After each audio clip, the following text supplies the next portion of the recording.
The place? Anywhere in the USA. The time? Any day at any season of the year. It's the regular family quiz hour. That hour that seems to stretch on and on and on. From the beginning, the human being wants to know about things. As soon as it learns how, it starts asking questions and keeps on asking them.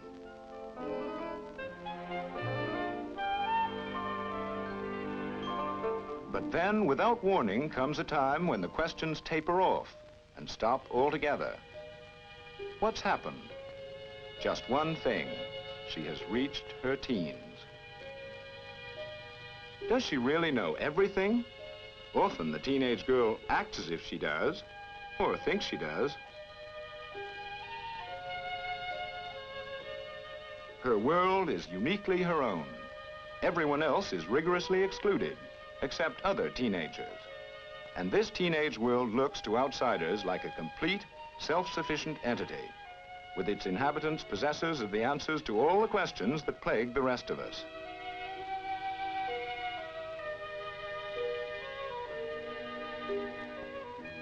In reality, the opposite is true.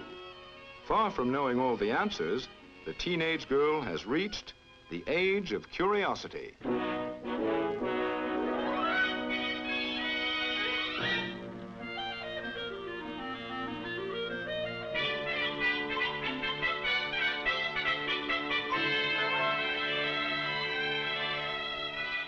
Actually, the years between 12 and 20 are the most curious years of most people's entire lives.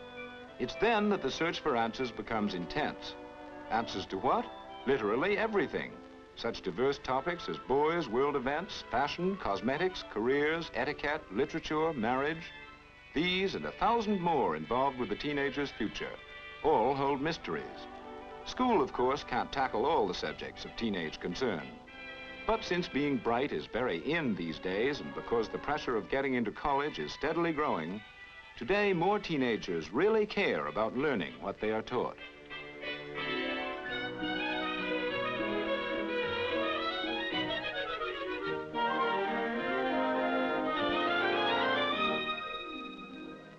Their need to understand also leads many to probe religious faith. Over half of America's more than 11 million teenage girls attend worship regularly.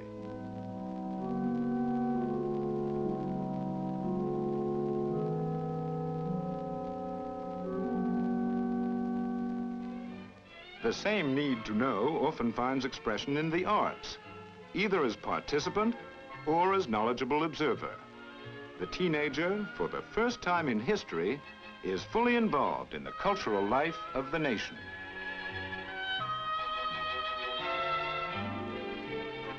Teenage girls no longer read books intended solely for teenage girls.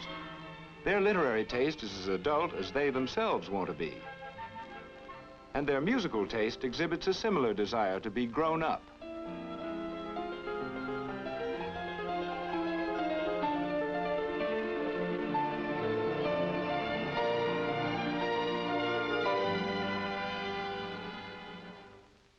Girls looking forward to marriage in a few years strive to master the intricacies of homemaking at school and at home.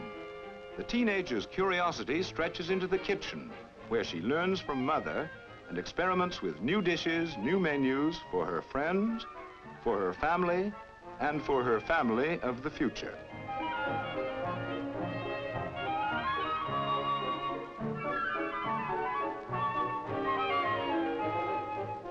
With the natural generosity of youth and the desire for personal fulfillment, many girls prepare for service to the community.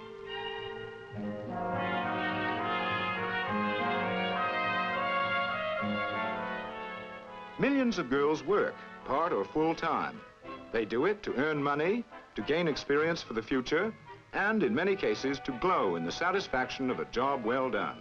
They also earn the right to the community's respect, the right to be regarded not just as kids, but as people. They take part in school and community affairs, showing an urge for responsibility and the desire to assume more and more of it.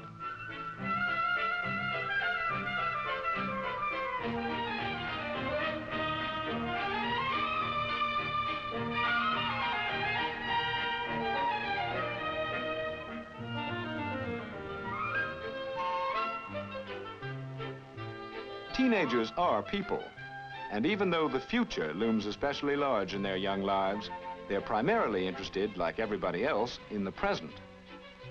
One paramount concern of girls is, of course, boys.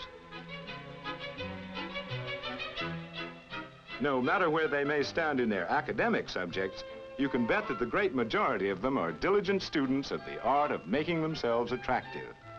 Here, their curiosity is boundless.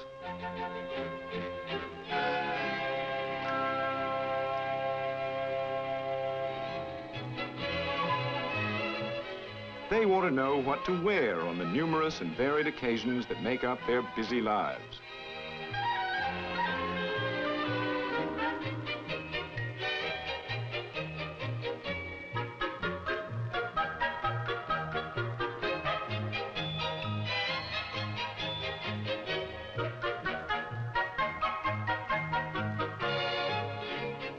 They want to know all about looking their prettiest.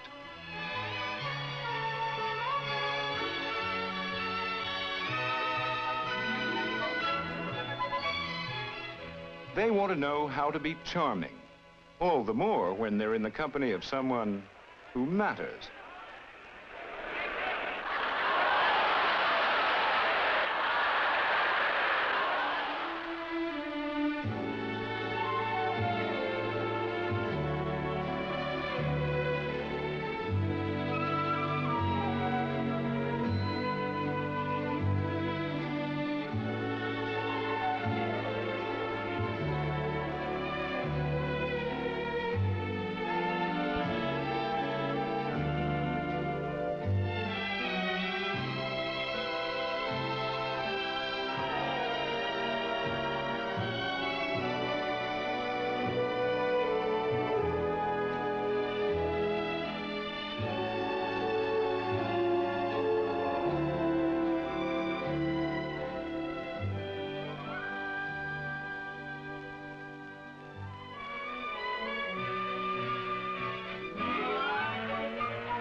Since more girls get married at 18 than at any other age, hundreds of thousands each year want to know all about fitting out a house or an apartment.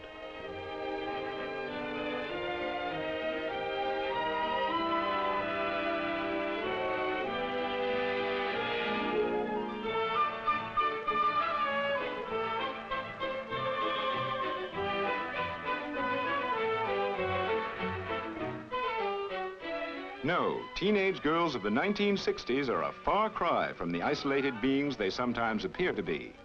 They're living, breathing question marks, interested in just about everything. They may well be the most inquisitive creatures on Earth.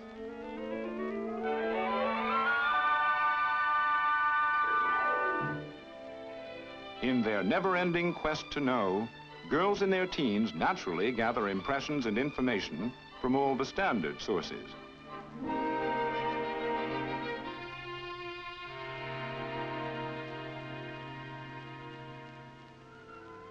But when it comes to personal, everyday problems, the questions to which they'd most like the answers, they don't always know just where to turn for guidance. Some grown-ups are okay, but they're too remote. Even if they understood a teenager's problems, they wouldn't really care. As for parents, they're not only too far removed in age, but too uncomfortably close in other ways. They'd get it all wrong and care too much. So the teenage girl often takes her problems to a girlfriend. But since the girlfriend's knowledge of the world is hardly any broader than her own, she can't always be relied on to help. What the teenage girl needs is a wise, steadfast friend who knows the world, especially the world of teenagers. A friend who understands them and respects their privacy. A friend they can trust. This particular need of teenage girls is met effectively by a publication produced expressly for them. Year after year, this magazine wins their confidence. One reason for this, and only one of many, is that the people who create it keep closely in touch with their more than 5 million readers by sending editors on cross-country tours to talk to teens, by carefully studying the thousands of letters which teen readers send to the magazine every month, by consulting teen panels that reflect the views of their contemporaries. For example, to find out what's on teenagers' minds, the magazine periodically invites high school editors to its New York office for a turn-the-tables press conference. 17's editor-in-chief, Mrs. Enid Haupt, believes in giving teenage curiosity full rein. Mrs. Haupt, I don't find the boys in my high school very interesting. Where can I meet interesting boys? Well, I think the first way to meet interesting boys in your high school or any place else is to be interesting yourself. Learn about hobbies, other subjects. For instance, you take art. You would go to different museums. You might ask about their youth groups. You would meet young people there then who would have the same interests as you do. You could do volunteer work, join clubs. The important thing is to care about people. When you care about people, you become interesting yourself, and then other people want to know you. Mrs. Haupt, my sister is 17. She wants to get married, but my parents object. At what age should a girl marry? Oh, actually, there is no age for a girl to marry. Some girls are ready for marriage at 17, and some are not ready at 27. Some people are never ready for marriage. But actually, marriage is the merging of two people. So two people must be ready for marriage, because if a girl is ready for marriage at 17 and she marries a boy who is not ready, it will not be a happy marriage. I believe both young people should be quite aware of the problems of marriage and be mature enough to handle them before they consider marriage. Mrs. Haupt, if a girl is not good-looking, how can she make people like her? Well, any girl can be good-looking. She must learn how to style herself, how to comb her hair as becomingly as possible for her own type. She learns what colors flatter her, what silhouettes flatter her figure. She's groomed well, and she likes other people. And she goes out of the house, and she's very proud and confident because she knows she looks as well as possible. Mrs. Haupt, why are parents so immature? Well, now, really, I don't think all parents are immature. Actually, for the first time, as you grow up and you're in your teen years, you see parents as people. You see their weaknesses as well as their strengths. After all, don't forget Mark Twain.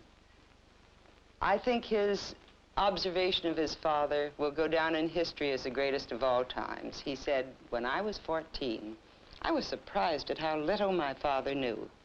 And you know, when I was 21, I couldn't get over what he had learned in a brief 7 years.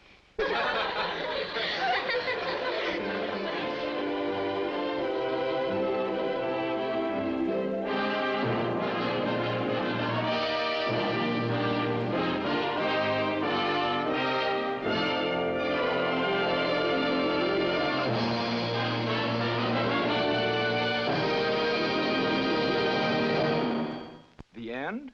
Why, no, just the beginning. Because the country is growing younger. By 1965, half of the population of the U.S. will be 25 and under. 40% will be under 20. This teenage market is big. 11,065,000 young women today. 13,100,000 by 1970. Now is the favorable time to create demand for your product. Implant preferences for your brand. 97% of all teenage girls help prepare family meals. 17 magazine families spend more per week on food than the families of any other consumer magazine. The teenage girl herself spends 25% of her family's food budget. She can suggest a brand, she can select a brand, she can switch a brand. Millions of girls work part-time. The average teenage girl has over $10 a week from earnings and allowances. Together, they have over $6 billion to spend as they please, plus billions more from fathers' checkbooks and mothers' charge accounts. Teenage girls, while they represent only 11% of the female population, account for 20% of all women's apparel and footwear sales, amounting to $3.7 billion a year, and almost 25% of all cosmetic sales. 1 million teenage girls are engaged. 600,000 will marry this year, and the peak marrying age of all women is 18. 3 million teenage girls will marry in the next 5 years. Take flatware, for example. 2 million teenage girls already own flatware, and 1.7 million will begin to collect theirs within the year. The median age of acquisition is 17 years. This major market can be sold through the pages of one major magazine. 17 offers quality circulation. Over 1,110,000 ABC, June 1963. 66% newsstand sales at 50 cents per copy. Balance, full paid subscriptions. No cut rates. Every issue is read by every other girl 13 through 19 in the USA. Over 5 million readers. No other magazine saturates its market so completely. 17 sells. Advertisers know it. That's why, for 10 consecutive years, 17 has led all monthly women's magazines in advertising lineage.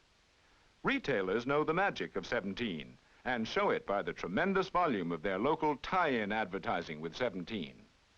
And 6,805 special in-store promotions tying in with 17 magazine were conducted by retailers during 1963. The girl under 20 is your 4-star sales prospect. Mature, influential, important in her family and in her own right. A big, big buyer now and for a long, long time to come. Remember, it's easier to start a habit than to stop one. Start her with your brand in 17.